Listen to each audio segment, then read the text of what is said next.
Samo čisto radi, molim te!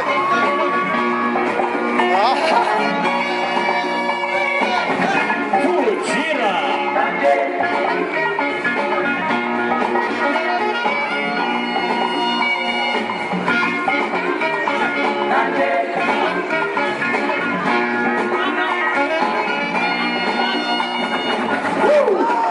Dobro. Okreni se muški. I, daj se ruku.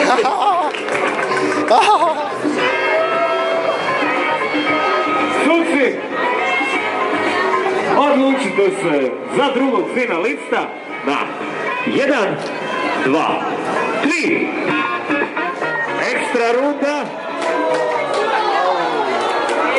Krat vode. Ekstra runda. Spremni. Idemo, još jedna.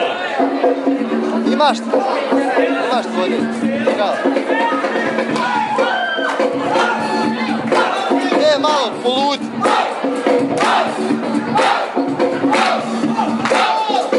Samo čisto.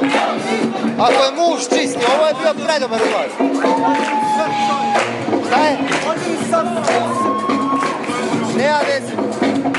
Samo čisto.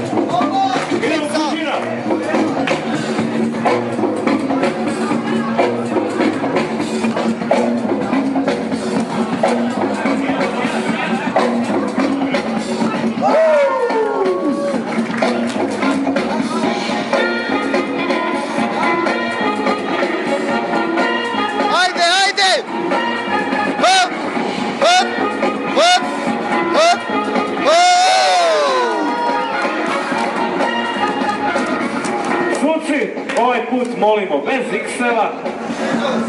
Onaj koji mislite da je bolje, jednostavno pokažite.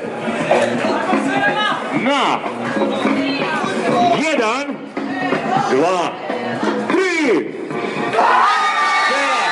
Ipak ide dalje.